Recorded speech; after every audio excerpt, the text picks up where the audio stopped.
Bismillahirrahmanirrahim wa bihi nasta'in wa alayhi natawakkal. Allahumma salli ala Muhammad wa ala ali sayyidina Muhammad wa ba'd. Assalamualaikum wa rahmatullahi ta'ala wa barakatuh.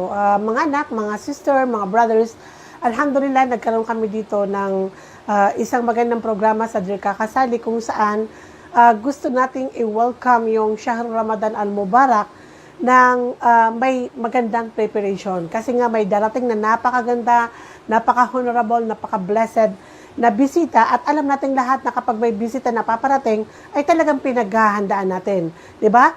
At gusto natin maganda yung pag-welcome natin sa kanya, 'di ba? So yung Ramadan po ay hindi siya incomparable sa kahit na sinong bisita na prestigious, powerful, 'di ba? Kung hindi ito ay isang gift mula sa Allah Subhanahu wa Ta'ala para sa ummah ng propeta Muhammad sallallahu alaihi wasallam.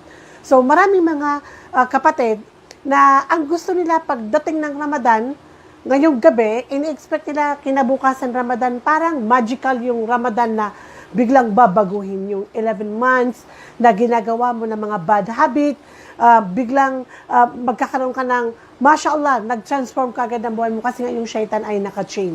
So mali po yun kapatid.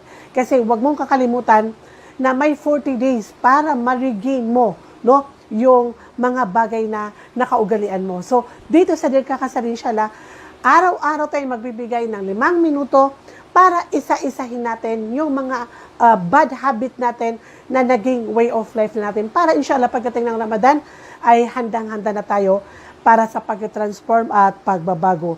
Isa dito mga kapatid is pagkukonsumo ng halal na pagkain. No? Dito tayo mag-umpisa kasi very important itong topic na ito. Dahil alam nating lahat na bilang isang Muslim, kapag nagkukonsumo ka ng haram, no acceptance of good deeds, no prayer is granted, yung mga dua hindi tatanggapin ng Allah Subhanahu wa Ta'ala, at may epekto ito no, sa ating mga pananampalataya. Kaya naman, magtataka ka kung bakit napakadami ng mga nanay, tatay, kapag 2 days or 1 day bago dumating Ramadan, lahat ng mga halal food chain, mga halal slaughtering ng chicken, ng meat, punong-puno, no? Sa dami ng gustong bumili ng halal na pagkain. Pero wag mong kakalimutan kapatid, na ang pagkukonsumo ng halal ay napaka-importante sa araw-araw na pamumuhay natin at mas lalong importante 40 days bago dumating ang Ramadan. Ito ang dahilan kung bakit dito tayo mag-uumpisa sa aayusin natin bago dumating ang Ramadan. Dietary law of Allah. Diba? Mayroon sariling batas ang Allah pagdating sa mga kinukonsumo ng mga Muslim. Sabi ng Allah subhanahu wa ta'ala, forbidden to you no, are the pork or any pork product, blood, meat that are sacrificed in the name of someone other than Allah subhanahu wa ta'ala and those that die themselves.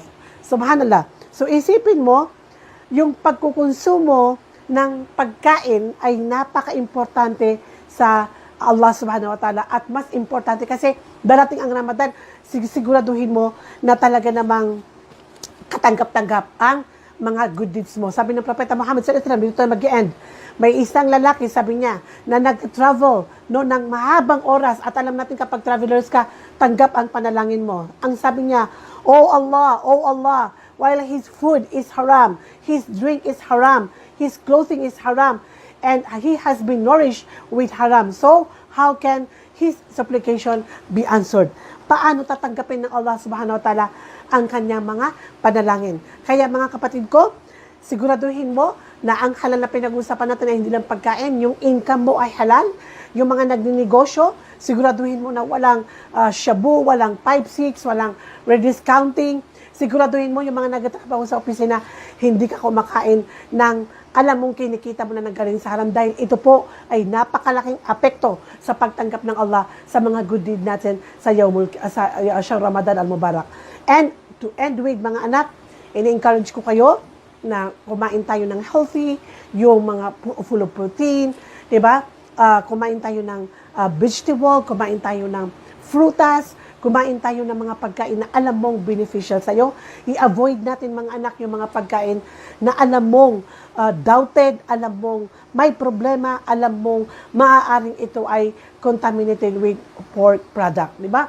Sa mga mga kapatid ko na naglalasing, kasi alam ko na maraming kababaihan at mga kalalakihan na normal lang sa kanila ang pag-inom ng alak.